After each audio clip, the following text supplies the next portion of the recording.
Two things I want to talk about today. One is the last chance for pre-orders on the Rhythm Changes course. I dropped a Rhythm Changes courses in pre-order this week, full launch next week on the 29th, Monday, but the pre-orders are open. If you're on YouTube, if you're on Facebook, you can find the link to grab that. The other thing I want to talk about is production and how to think about producing an album, how to take on that production role, and just some thoughts in terms of managing that process and what it looks like. One of our groups at school is going into the studio this weekend, the YouTubes, and I've been preparing along with our TF and kind of guiding him through this process, and I thought it's just not as obvious as maybe it was to me and is to me after going through the process a few times. So the first thing I think about when I'm producing a record or thinking about hiring a producer, the type of things that they're going to take care of on a session is just kind of managing the flow of the day, number one, and being that set of trusted ears. So things that you want to make sure that you have for the day when you get a producer you want to collaborate on with them is have them have a full understanding of what the scope of the project is, what the desired outcomes are of the project, what you want the project to be like at the end, and then kind of working backwards from there, because you got to define kind of what your metrics are, what your goals are. Is it okay not to finish in a day? Do you need that person to be running the schedule? So a couple of things that I like to do is make spreadsheets. I know it's not very exciting, but I'll hold up kind of what I do. So this is just like an example spreadsheet that I've printed out, and it's just a schedule of basically hour by hour, 10 a.m. to 8 p.m. So what time to show up, when we're going to be sound checking, who's going to be sound checking when, and really taking a deep dive into like really just that logistics in the schedule, because if you fail to plan, it's really easy to get off schedule with your day.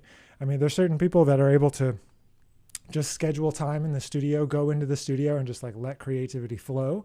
But sometimes you have to be a little bit more organized. So I just think for me, when you have limited time and a lot of moving parts, we do have some COVID regulations. A certain number of people can be in the studio at a time, so we can't record everybody at the same time, which is makes things take a little bit longer, right? Because you got to do every tune twice. So that's what I do. I block it out hour to hour, what tunes are going to be played, what tunes to be recorded. And then on a separate tab on that sheet, I like to chart out all the events that are happening on each tune. And not only do I have this list of events that's happening on each tune, so I know what's coming up. I can tell the engineer which channels are going to have solos. I can tell people what's going on. I can say, okay, this person's going to solo, so the engineer can pay attention to that. They can adjust levels accordingly.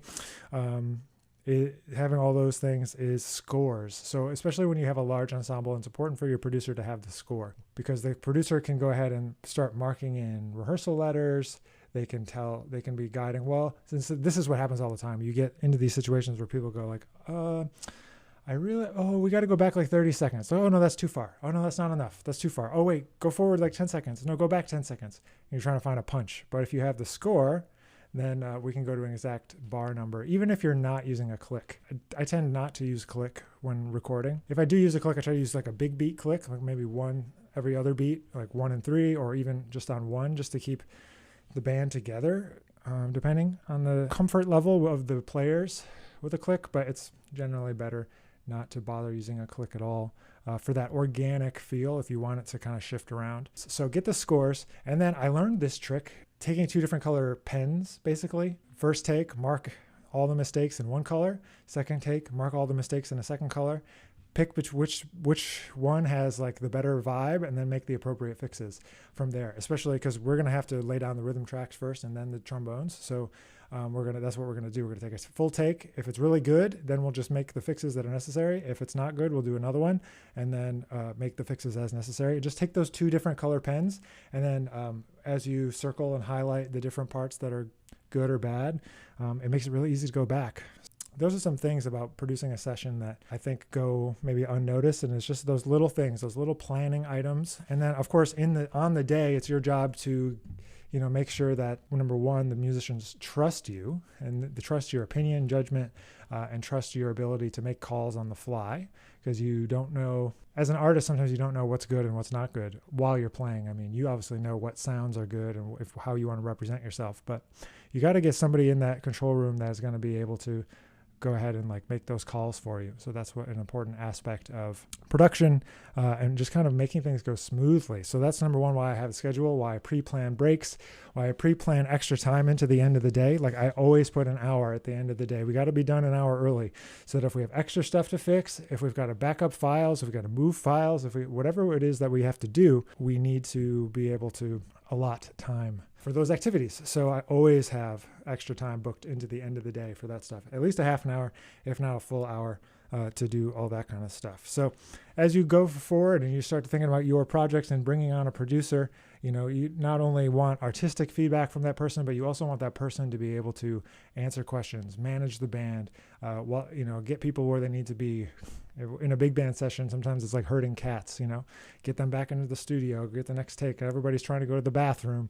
When you're trying to do a take, you got to be on top of it. And the more of on a schedule you can be, the more it's easy to let the session just flow. So the best sessions are easy. The musicians show up and play. They don't even have to deal with any of the details. So, the last thing I want to say about the production process, you have to have a good idea of what you want it to sound like going in. You have to be able to tell the engineer when something's not right. So this happens sometimes with bass, for example, is a big one. Sometimes the engineer might not know what an acoustic jazz bass sound should sound like. And you might have to be able to, one, show them an example quickly, and two, guide them a little bit in terms of like the sound and how it is, and can you tighten it up? Can you add some compression to the mid-range or the low range or the high range, because it's like kind of blowing out a little bit. So you have to know a little bit about that kind of thing. I wouldn't say that every producer has to have the level of engineering that's necessary. They just have to be able to articulate in words the sound that they're trying to look for. So knowing what a trombone, and for this session, I got to know what the trombones sound like, all the different people. How can I capture their sounds and guide the engineer to capture their sound best? Sometimes that's with a microphone choice. Sometimes it's with placement. Sometimes it's with tweaking the EQ, all those different kinds of things. So that's what a producer does. That's why you should have a good producer at a session. That's why they're worth every cent that you pay them, or every amount of favors that you do in return for them in the future, or whatever that might be. So I hope you'll consider, doing that into the future. And it's something I enjoy doing, and I've gotten more into over the years. It's really nice to be able to help somebody else to realize their artistic vision, and then to be able to entrust somebody else with yours in the future after that. So if you've never thought about it before, that's kind of what a producer does. There's a whole episode that I did with Ryan Truesdell, who's a great producer, Grammy-winning producer, with Maria Schneider this year. That's kind of the production process in terms of like an acoustic jazz recording session vibe, not production like making beats or tracks or mixing, anything like that, but just kind of that in-person production person that's going to help you get the acoustic session happening. So how do you transcribe chord progressions, and what is your process to transcribing? It's pretty similar to this other question. Let's see if we can kind of combine these together. Transcribing chord progressions, the best way to do that is on the piano. I wasn't always able to do so. So I had a system, and it was a very slow system, but over time it got faster and faster and faster. The system was hear the bass note, hear if the chord is major or minor, hear if the seventh is major or minor, and then from there deduce the possibilities of what's possible. Because if you have a major third and a major seven, it's probably a major seven. There's other times where it might be more extensions than that, or maybe it's a C, maybe it's a sixth chord or something like that. But I try to get those three things, I suppose, which is function, bass note, and quality. And so if you can get those three things just by focusing on, okay, what's the third, what's the seventh, after you figure out what the root is, you can have a pretty solid understanding, a pretty solid kind of roadmap for what all the chords are. And then if you know, like if it's a show tune, for example, or a Broadway tune, that's probably going to be like 2-5-1. Use your knowledge to try to help fill in the gaps. Use the melody. So if you can use the melody, and then you think, oh wait, so what is the note in bar 5? And if you see that it's let's say the chord is G7 and the melody note is A, and you're like, oh, it's a natural 9. Or if you go and say like it's a G7 and the note is E, you're like, oh, it's a 13. It must be like a G13, or maybe it's a G6, because you can kind of figure it out and deduce it from those kind of breadcrumbs that the composer and the improvisers leave along the way. So for chord progression transcription, at the beginning, that's what I would do. Write down on a scratch piece of paper, just a random piece of paper, just write it down, not staff paper, just write down, sketch out the form, write the root notes, and then say, okay, is this one major or minor? Is this one major or minor? Is this one major or minor? So sometimes that means just like playing it, pausing, and hitting on the piano like, okay, I know the root is C, so play it, and then I stop and I hit E, and I say, oh, okay, that wasn't it. It's not major. So play it and stop and hit E flat. Okay, killing. It must be minor. Is that going to give you the full story? Because no, of course, if you have an E flat and an E, then it'll be a dominant chord with a sharp 9, but one chord tone at a time. And so it takes a long time. You got to go slow, but you got to start sometime. And so for me, it's like start as soon as you can, because as soon as you can makes the process faster in the long run. And like I said, what I've said many times on the channel before, and I've said many times in master classes and to my students all the time, as soon as I threw away my real book and had to start relying on my ears all the time and transcribing every tune I knew. So that's how I started transcribing by ear, but I've talked about this with some students as well. I got this from my improv class at Juilliard with Ben Wolf. He used to talk about all the time, there is no such thing as the changes, only the changes that are being played right now. And maybe that's a little bit esoteric, but it's true, because it's like you kind of really need to memorize like what the function is of the chord progression, or like the big picture, like where are we going, what key centers are we going through, because the specific qualities of a chord could change over time. Oh, like this is the perfect example. We were working on this semester Web City. So what I was going to say is like it's like the telephone game, and with this tune, Web City, if you listen to various versions, like you go back to the beginning, it's a Bud Powell tune. So if you go back to like Bud Powell playing with Fats Navarro, it's played one way, right? And then kind of over time, it morphed into playing all of these different kind of ways with different changes. And if you even go so far as to say there's an Art Blakey Jazz Messengers version with Bobby Watson and Wynton Marsalis, where they don't play the bridge. So they don't play the bridge melody there, and they don't play the right changes, quote unquote, the right changes, but they just turn it into a rhythm changes. Whereas if you listen to the original, it's a little bit different. It goes 2-5 to 4, and then 2 dominant, 5 dominant. It's really interesting, like this telephone game of like the oral tradition of stuff being passed along. It's when you investigate certain tunes, you can hear it straight away. So when I have students learn tunes, like I try to tell them, like certain tunes, it's like you just learn it. Like Giant Steps, for example, you just kind of have to know. You just kind of have to learn it. But when we're learning songbook tunes, it's like, yeah, you got to kind of have different versions. And like, here's a few different ways of doing this, or a few ways of thinking about it. But ultimately, it's about being able to hear and react and play together with the band and with everyone there. So we sort of answered this, but so that was the process kind of for learning new tunes. But in terms of internalizing the changes is kind of along the same lines. If you get rid of the sheet music, you get rid of the memorization process because you're just learning it. Just like you learn a language, just like you learn words, just like you learn a concept. If you just learn it from the recording, play it along with the recording, then you just learned it, and you don't have to write it down, and you don't have to memorize it because you just learned it. So for me, this comes at just trying to be efficient. It's efficiency in that you learn it directly. There's no memorization. You can learn it on piano and trombone at the same time. So much of jazz music, learning jazz music, playing jazz music for that matter, is mental. Playing trombone for that matter, it's just a mental game of knowing what you're supposed to be doing and really being able to kind of plan ahead, know where you're going, have this big picture awareness of things and how harmony relates to the tune. And so to internalize, that's what I do. I learn it right from a record. I don't memorize it. If I have to memorize it from a sheet of paper, it takes so long. So even if somebody gives me the music, it's probably faster for me to memorize if I just learn it without the music, And it's also important to remember that you can't necessarily memorize or internalize something in a day. It takes multiple days. I think there's probably something written about this somewhere, and I haven't been able to find where I read it first, but like there's a kind of a strange phenomenon of if you like read about or learn stuff like right before you go to bed and then you go to bed, like it helps stay in your brain better. I'm sure someone knows a little bit more about that than I do.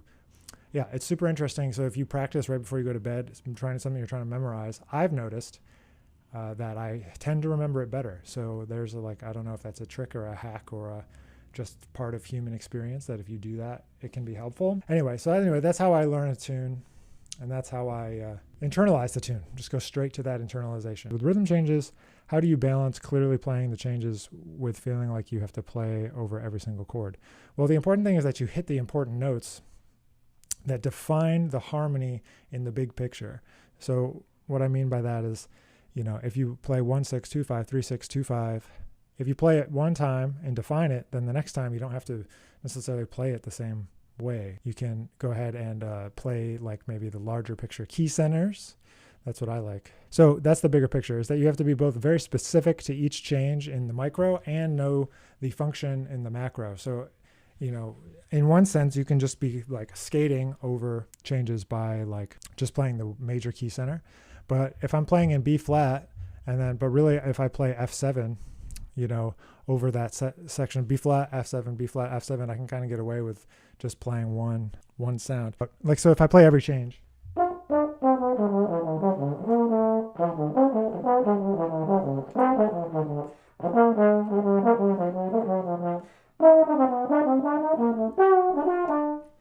right? So I'm thinking about playing every single change. But if I maybe switch my mental concept and say, all right, I'm going to play the bigger function of the whole section, which is like B flat, and it goes to 4, and then it's 2-5 back to the top of the A section again.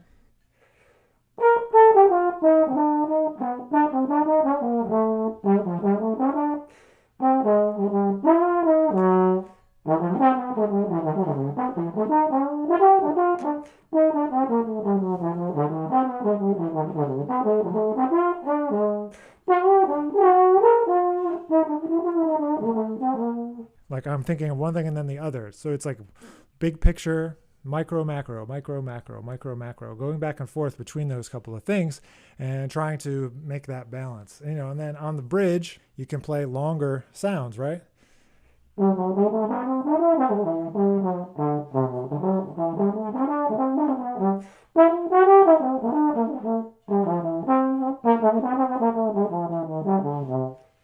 Right? You can play one sound for 2 chords, two bars. So you stretch it out. So that's what I like to do, or I like to kind of improvise based on the melody, which is something that is basically kind of what's the framing for the course that I launched this last week.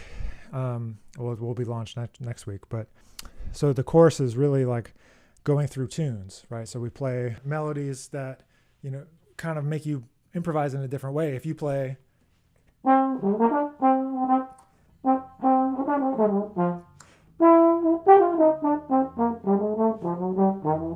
like Duke Ellington's Cottontail, that's going to come across one way. You might want to improvise one way, like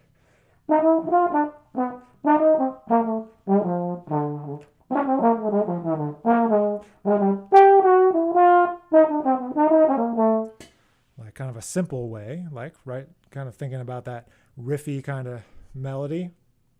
And then from there, you would want to maybe say, okay, well, what if we're playing a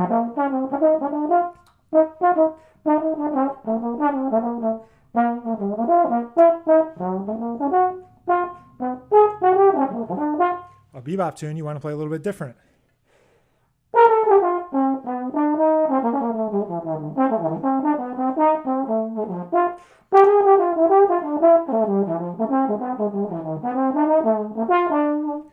Right? So there's kind of like different vibes, different type of like vocabulary, rhythmic vocabulary, and it's all kind of coming from the melody. So that's what I like to do. So that in that course, we go through 8 tunes, talking about all different, like kind of starting with like a jazz blues, and then we kind of break it down further. So if you want to check that out, you can either go to the link in my Instagram bio if you're on Instagram, or it should be linked on YouTube and Facebook, but it's Nick Finzer Virtual Studio Rhythm Changes Series 1. So there's lots of different ways to think about it, but that's kind of where I'm coming from, is like there's these different approaches, kind of like a pentatonic-y approach, like Lester Leaps In or something like that, like a simpler approach, and then there's like a bebop approach, or then there's even like, playing like a tune like we don't do this in the course, but there's Elliot Mason has a great tune called Julio. It's got a more open feel. It has more augmented chords. You can play more different kinds of vocabulary, but it's all kind of contextual. Like you have to play a tune and improvise on the tune in a way, at least to me, that's similar enough to the melody so it sounds like one song. It doesn't sound like you're improvising on a different song than what you played the melody of, right? I have my junior recital tonight. Any advice on performance mindset? Yeah, man. Enjoy, first of all. Enjoy the recital. The thing to remember is that eventually you realize and experience that pretty much every gig is the same, whether it's the largest gig or the smallest gig. It's the same.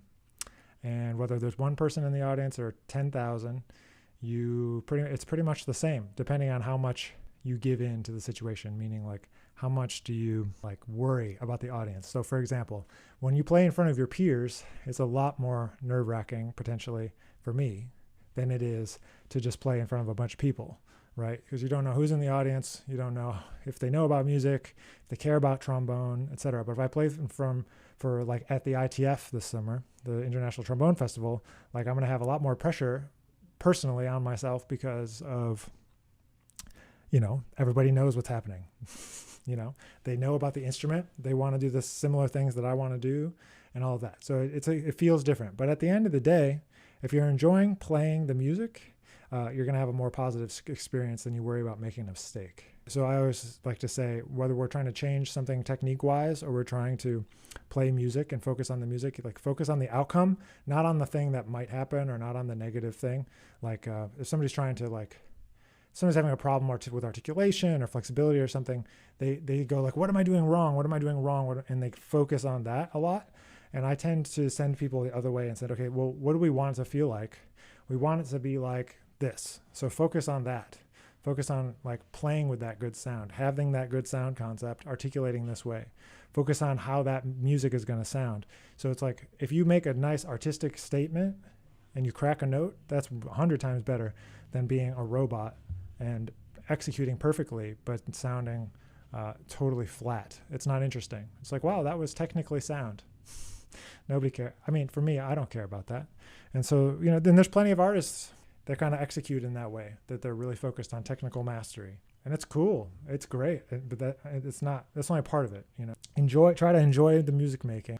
Don't worry about it. It's just one day. It's just one gig of thousands of gigs, thousands of performances, whether they're school performances, internet performances, back in person performances. Let the preparation kind of speak for itself. I'm going to kind of just talk a little bit more, go back to some of this rhythm changes stuff and talk a little bit about, maybe some ideas that you can use to help practice rhythm changes on your own, other than just like focusing on the tune stuff, which I think is important. And I think, at least for me, has yielded success in terms of like learning how to improvise in different ways and different approaches on tunes. But kind of the thing that I like to do is really use limitation in practicing and limitation in teaching as well, like as a teaching tool. So what I like to do is kind of just eliminate one or more choices, mostly more, but and say something like, okay, we're going to, focus on just walking a bass line, which essentially is just playing quarter notes, right? So if you just say, okay, I'm going to practice playing quarter notes through this whole form, or am I going to just play whatever I want? No, I'm going to limit myself. I'm going to play just quarter notes, and it's going to sound like a bass line. So maybe something like this.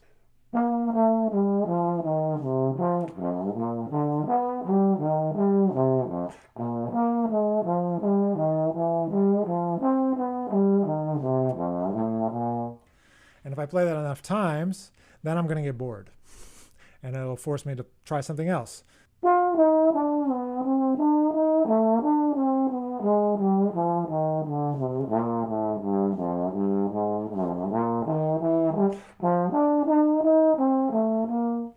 Maybe as the second A being like a little bit more longitudinal in my approach, or kind of playing down like the full range of the horn rather than sticking and playing.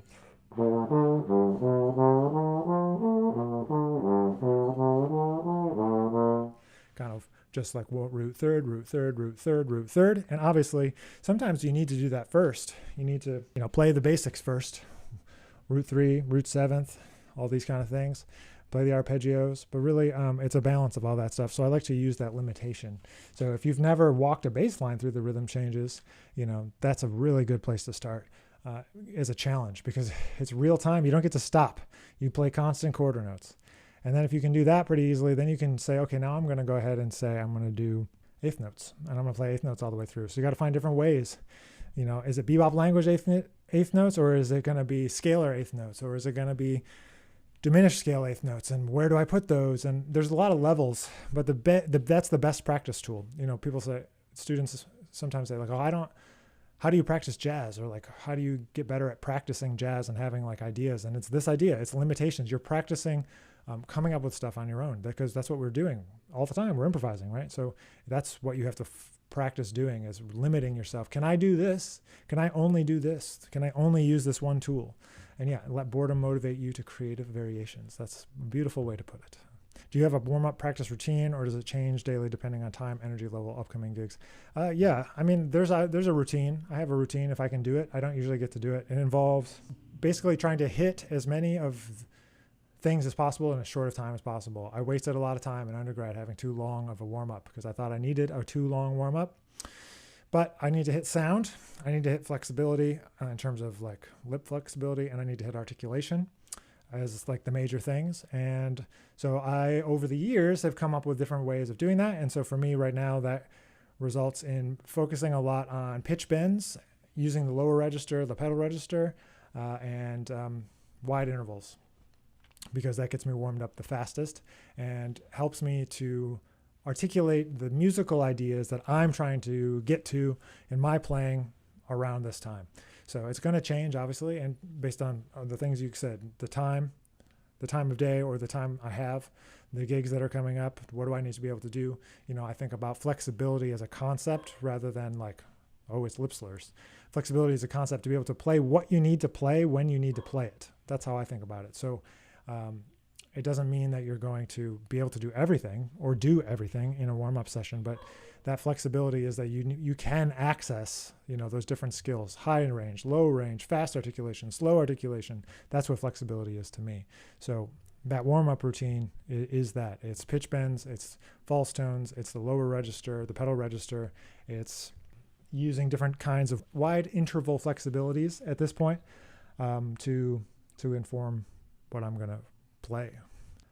Yesterday I posted something, and so the questions are still there from yesterday's F rhythm changes. So while we're waiting for a few more questions to kind of join us, maybe I'll play a little bit. Maybe I'll play a different rhythm changes key. Let's see. Maybe A flat.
So I just like to, for me, just even challenge myself with playing different keys. I know in that course we did a 12 key challenge, just playing straight through bass lines in 12 keys. So that was hard. A really good exercise. And so, got to have a little bit of knowledge of like, what are the different options? Like, what are the ways you can navigate the changes, Okay, what do you listen for when listening to freshman auditions at UNT? So a couple things.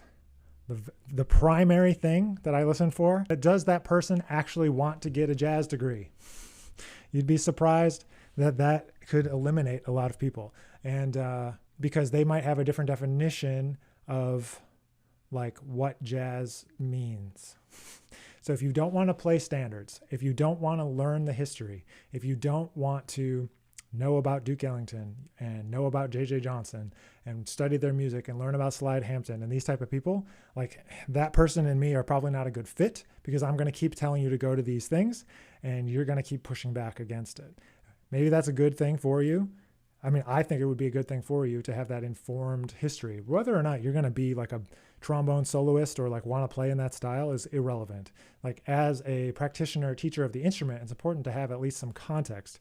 That's what I always say, is like, you got to be coming from an informed position. I don't care what kind of music you play or how you want to express your art. Like that's you, man. Like you do you, but you have to have some context. For me, you have to have context of like what it is that you're trying to do. So number one thing, make sure that that person is on the same page. And that's extremely obvious by the tune choices. That's why there's a lot of tune choices there. It's extremely obvious by the language that they play, the transcription that they pick, how they play the transcription, and then what they play when they're improvising. It's very evident if they've never studied improvisation before. And it's not that I'm not willing to teach someone improvisation from the ground up. You know, we do this all the time, but there's only so much room in the studio, and I only have so many lessons I can fit in a week based on the teaching load. So, you know, that's 10 to 12, 10 to 12 people across all levels. So that includes undergrads, graduates, and we have a big studio. And so, I mean, 10 to 12 is a lot compared to somewhere like Juilliard, right? So it's important to know that that person wants to learn jazz. So that's number one. Number two is, can you play the trombone? Are you going to fight me about playing the trombone? That's the second one. Like, okay, this person clearly has not practiced their Rochut etudes and can't play the trombone. This is going to be an uphill battle, and sometimes, that's why we also have a classical audition for the undergrads at UNT. There has to be a certain amount of fundamental technique that goes into being a trombone major at UNT, or really at any school. Like, if you don't deal with the instrument, it's doubtful you're going to get into the, like, whatever is your top school without any trombone technique. Because trombone is hard. And again, we can teach you trombone, but like, it's got to be there, like, to get into the studio. Now, that's not to be said that like some people have come, taken lessons, like secondary lessons, played in ensembles, and then audition in their second or third year, and then start the jazz degree then, if they don't get accepted, right away. So that's the thing. Like, if you really want to go to a certain school, don't give up. I wanted to go to Juilliard, and so I took an entire year off from school just to prep for the audition, because I was like, I'm going to do this. I'm going to get in here. This is where I want to go. That's sometimes what you got to do. So that's what I'm looking for. Basic fundamentals of trombone. Do you like to play jazz? That's a simple, oversimplified answer probably, and then doesn't go into like other considerations, but generally that's it. What's a moment in music you realized you needed to up your game? All the time. A huge one was going to Argentina, 2013, for Trombonanza. It's a great festival, great artists over the years. Getting there and seeing how many amazing trombone players there were. And I was like, oh crap, I need to get myself together. Like, I was there, I was like featured, and like, whatever, I'm young, I'm whatever, I'm doing my thing, just 1 year out of college, and they were gracious enough to allow me to go. And that showed me a lot. Like, you need to get it together. You need to like practice the trombone.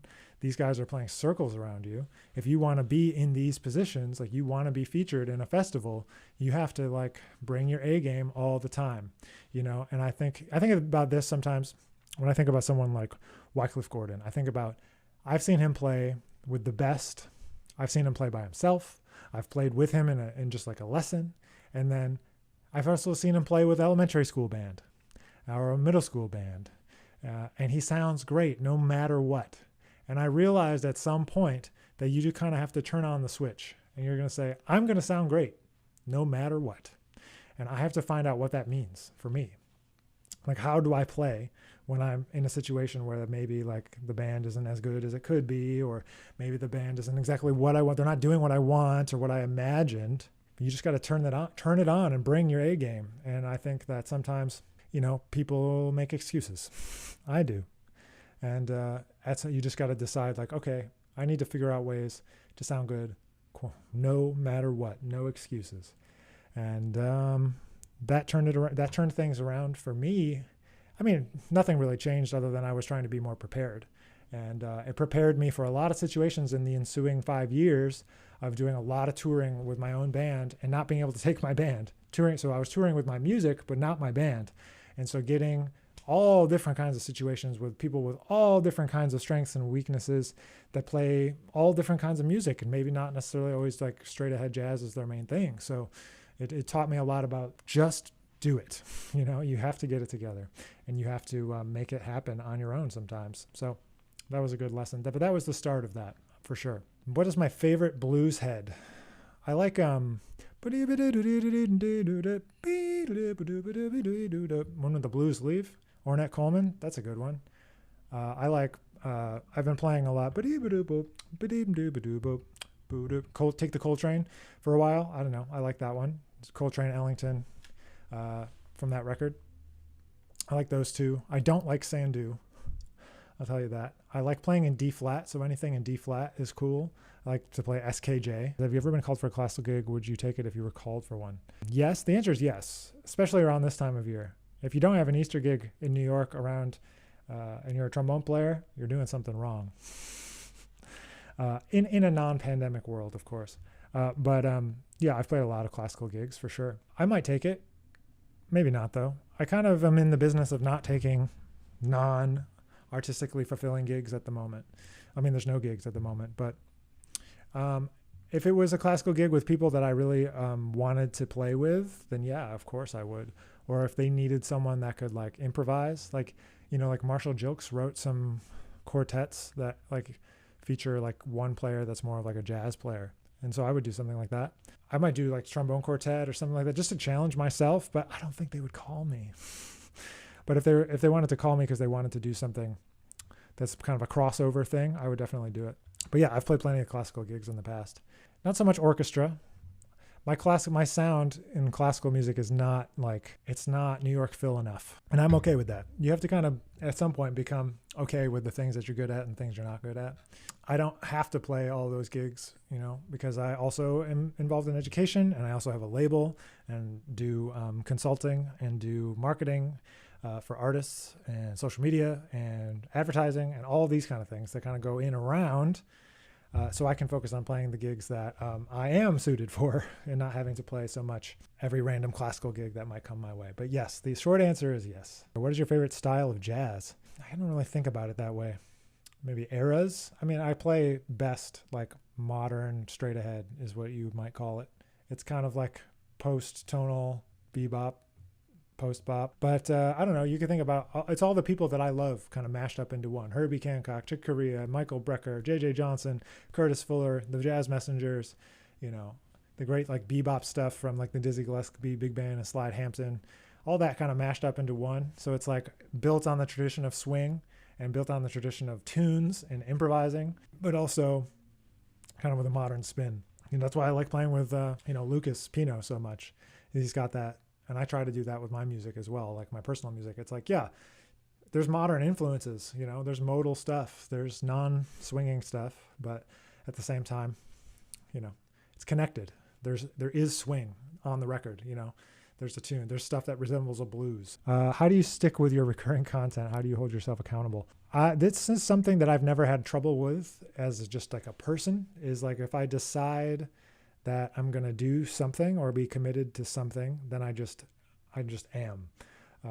And I've always had this kind of practice of like putting everything off until I have done the thing. And so for a long time in undergrad, that was just practicing. It was like, I wouldn't hang out with anyone. I wouldn't talk to anyone. I wouldn't do anything fun until I had practiced. And I guess that, I don't know if it's good or bad. It's probably mostly bad, but, it kind of, it pushed me to practice more and get better and all that. But so how do I stick with recurring content? The one is scheduling it into my calendar. Two is, being okay when I want to take a day off or something like that, experimenting, trying different things, and then getting help. So I hire help. That's what I do, to stick with the content for sure. So I say, I have a couple editors on the Outside In Music team. If you don't know, Outside In Music is a label, media company. And so we have a couple of people that are good video editor. So then I say, I need clips. I need things to post on Instagram. And then I just stick with it. But, you know, when I stopped my first teaching job at Florida State, I said, I'm going to go all in on this internet stuff and launch the virtual studio 2017. And I'm going to work on YouTube. I'm going to figure out how to get onto YouTube and do the things that I'm passionate about and share. And I think that mission has been going on for 4 years or so. And I don't know, I committed to it. And so now I just stick to it. And so the other trick is to batch content. So when I do this, for example, I've got hours and hours and hours of me talking about questions, right? And so then I go to someone and say, hey, can you clip this up for me? Go and find the interesting stuff out of it. Because some of it is me just going, I can't remember, you know? But some of it is just whatever. It's somewhat insightful or interesting, at least. I don't know if it's insightful, but my experience, stories, etc. It just comes out in the course of an hour, giving an hour every week to just talking about stuff. And then some good things come out of it. You know, I got the podcast that comes out every week, the Nick Finzer audio experience. It's a mix of these sessions, these live stream sessions, and videos, music videos, all that different stuff. It's just a mix. But anyway, so I have a team help me, and to keep organized with it, I use a spreadsheet. It's really boring, but we have a spreadsheet that we use for all of our clients, and I just view myself as one of my own clients, you know, and go from there. Just schedule in, all right, on this day I'm going to do this, on this day I'm going to do this. And when I make videos, like I make 4 or 5 videos at a time. That's what I mean by batching. I think I abandoned the batching thing. But I got that from a great book called The 4-Hour Workweek by Tim Ferriss. He talks about batching a lot. He talks about it in terms of email and how it like frequently distracts us all the time from actually getting anything done. So batching different kinds of tasks. So right now I'm working on the label, then I'm working on my content, then I'm working on this, and kind of batching it all together and trying to do all of it at the same time. So that's been super helpful. Have you ever felt any problems with your mouthpiece, or did your first one just happen to be perfect for you? Well, that's kind of like a loaded question, I suppose, because I think that consistency over time leads to good things. So I always go to the idea that it's me. It's not the horn. It's not the mouthpiece. Probably I'm doing something wrong. So I try to own that first and not blame the equipment. So that's number one. Don't blame the equipment for problems that have to do with your deficiencies as a player. If I've exhausted all other options, then maybe I'll consider like, oh, maybe the mouthpiece isn't right, or maybe the horn's not right. And so that's why it's taken me so long to switch equipment or to not change. And I don't change mouthpieces very often, if at all. I haven't historically. So it's really important to have that consistency, I think, and give it a chance, because a mouthpiece always feels good for like a minute, and then like it feels bad after that. I have had problems, sure, but most of the time they go away if you just keep practicing. I think that's how it goes. But I tried a lot of different mouthpieces. The way I landed on the one I have now was because I ordered. So when I was an undergrad, just starting out, thinking that maybe it was the mouthpiece. Maybe it's the mouthpiece. I got to try that. Because I played a Schilke 51D for a long time. And then I was just like, this is too big and heavy. Like, what is going on here? So I just ordered like a crap ton of mouthpieces. And I literally like 15 or 20, because like Musician's Friend or Woodwind Brasswind, one of these websites, they had like a unlimited return policy at one time where you could just send back as much stuff as you ordered. So I would do that, and I would just kind of stick with it. I landed on the Marcinkiewicz. I actually ended up forgetting to send it back. But then I just stuck with it. And I think it matches well with the sound concept and the players that I like. I mean, Steve Davis, he plays the Marcinkiewicz too. And like, I love his sound and approach, even though I don't necessarily maybe sound like him, but I aspire to. Stick with it, man. It's probably you. It's not the equipment, you know. Great players can pick up any equipment and sound good. That's my approach. Like, it doesn't matter so much, you know. It may matter 10% this way, 10% that way, but overall, I want to be able to do it all myself, you know. Pick up anything and play and sound good. I've seen Michael Deese do that, Elliot Mason. There's videos of Irby Green and Bill Watrous doing that, just picking up any horn and sounding great. So that's what I aspire to be able to do that. So for me, that means just sticking with one thing, but also just not caring that much, because it's like, if you have a vision of what you want to sound like really strongly in your head, if you're interested in trying mine, It's back in stock, so you can check that out. It's in the store. But that's the 6ES, so it's a little bit bigger, wider, different cup shape. People say it's shallow, but it's a deceptive. It looks like it's shallow, but it's actually not. It's just the outside cup doesn't look like as deep as like a Schilke 51D, for example, but it is, and the measurements are deceiving, and the shape of the cup is deceiving to the eye. So, wow, it's been a great Q&A today. Really glad to connect with everyone. So thanks for taking the time. Thanks for your questions. We'll be back next Friday. It'll be April 2nd. Wow, March is almost done for that, and I look forward to connecting. So have an amazing week, and we'll catch you all.